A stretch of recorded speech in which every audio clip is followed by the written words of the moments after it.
पश्चिम बंगाल विधानसभा चुनाव के पहला चरण की मतदान आज हो रही है और इस वक्त मैं हूं मुर्शिदाबाद में। मुर्शिदाबाद इसीलिए सबसे ज्यादा महत्वपूर्ण है क्योंकि यहाँ पे 22 असेंबली सीट है और एसआईआर में सबसे ज्यादा नाम जो है वो मुर्शिदाबाद और मालदा से कटे गए थे। लेकिन मुर्शिदाबाद इस बार और भी एक कारण से बहुत महत्वपूर्ण बन जाती है, वो की है बाबरी मस्जिद। आपको सबसे पहले दिखा दे, देखिए ये बाबरी मस्जिद का वो ग्राउंड है जहाँ पे शिलान्यास हुए थे। यही जगह पे बाबरी मस्जिद बने थे।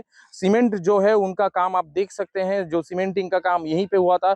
उनका जो भी फाउंडेशन स्टोन है वो यहाँ पे उनको यहाँ पे रखा गया था और यही वो जमीन है, आप देख सकते हैं यहाँ पे जहाँ पे बाबरी मस्जिद का शिलान्यास किया गया था।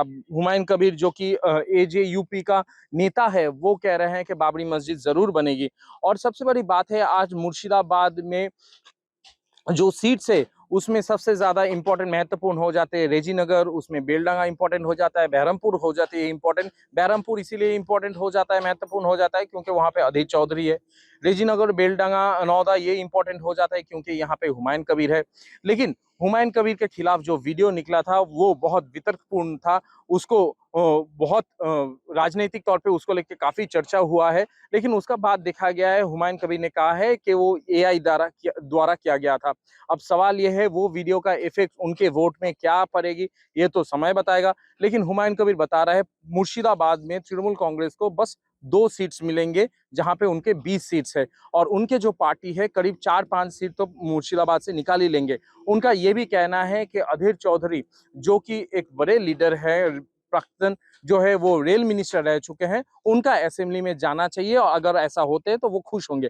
अधीर चौधरी ने आज पूरा बहरमपुर का चक्कर लगाया। उन्होंने ये कहा कि वो काफी खुश है जिस तरह से वोटिंग हो रही है, सेंट्रल फोर्स काफी अच्छा काम कर रहा है ऐसा माना जा रहा है। दूसरी तरफ रहा बीजेपी का जो कैंडिडेट है वो जो बहरमपुर है वहां के वो विधायक रह चुके हैं। आप देख सकते हैं यहाँ पे हुमायूं कबीर आए हैं, उनका गाड़ी यहाँ पे है, वो यहाँ पे खड़े हैं, वो यहाँ का जगह का जायजा ले रहा है। आज मुर्शिदाबाद में 2-3 खबर सबसे बड़ी थी कि कल रात को यहाँ पे तृणमूल कांग्रेस और लेफ्ट के बीच झड़प हुई थी।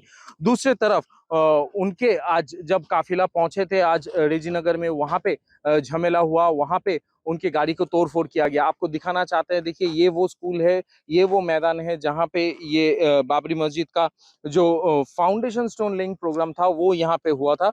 और इस जगह पे हम खड़े हैं क्योंकि मुर्शिदाबाद का सरजमीन पे बाबरी मस्जिद इस बार इंपॉर्टेंट है जो भी बनाए।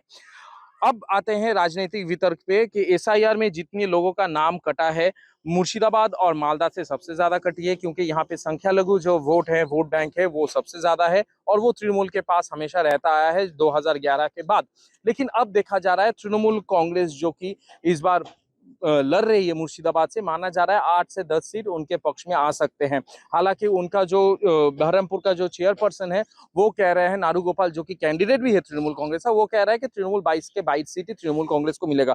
लेकिन ये संभव नहीं है क्योंकि एक एंटी इनकम्बेंसी है तृणमूल के खिलाफ। दूसरी तरफ ये भी देखा जा रहा है कि पश्चिम बंगाल में एसआईआर का एक मिक्स प्रतिक्रिया मिला है जहां पे कुछ लोग कह रहे हैं कि वो अच्छा हुआ, कुछ लोग कह रहा है कि ऐसा नहीं होना चाहिए था। कौन लोग कह रहा है ये ऐसा नहीं होना चाहिए था? मुसलमान लोग है या तो फिर उन लोग जिनका नाम बाद गया है। हालांकि ये स्टैटिस्टिक्स दिखा रहा है सबसे ज्यादा नाम एसआईएम में पश्चिम बंगाल में अगर किसी का डिलीट हुआ है वो हिंदू का हुआ है, मुसलमान का नहीं है। जो 92 लाख है उसमें 63 लाख है हिंदू का नाम है। लेकिन ये भी सवाल उठ रहा है कि जो हिंदू वोट बाद गए हैं या तो मुसलमान वोट बाद गए हैं, उनका प्रचार करने से भी क्या होगा या फिर उनका विरोध करने से भी क्या होगा? वो वोट, वो गुस्सा, वो नाराजगी वोट बैंक में नहीं आएंगे। तो जो लोग बचे हुए हैं वो ही वोट करेंगे और वो वोट बैंक किसके पक्ष में जाएगा ये समय की बात है। लेकिन बीजेपी मान के चल रहे हैं कि वो 170 क्रॉस कर जाएंगे, तृणमूल कांग्रेस मान के चल रहे हैं कि उनका जो वोट बैंक है वो ठीक रहेगा और एसआईआर होने के बावजूद भी 200 क्रॉस उनका सीट्स कर जाएंगे। अभी फिलहाल जो स्थिति बना हुआ है, अलग अलग जगह पे कुछ बिहार हो, शमशेरगंज हो, मुर्शिदाबाद हो, रेजीनगर हो, जलपाईगुड़ी हो, अलग अलग जगह पे शिलीगुड़ी हो, फिर हमारा वेस्ट मिदनापुर हो, अलग अलग जगह से छोटी मोटी छुक बुक खबर आई है जहां पे झमेले हो रहे हैं।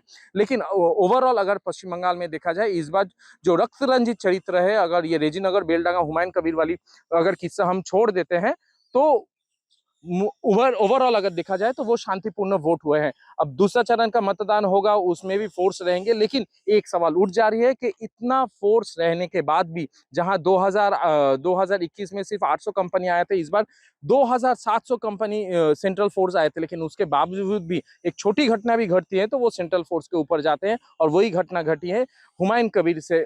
बात करके हम लोगों को यही पता चला है। अभी फिलहाल पश्चिम बंगाल में जो स्थिति बना हुआ है, किस तरफ इस बार सत्ता पलटेगी, क्या दीदी का वापसी होगा या फिर बीजेपी सरकार करेगी, देखने वाली बात वही है। कैमरामैन अभिजीत के साथ रविशंकर, टीवी 9 डिजिटल, मुर्शिदाबाद।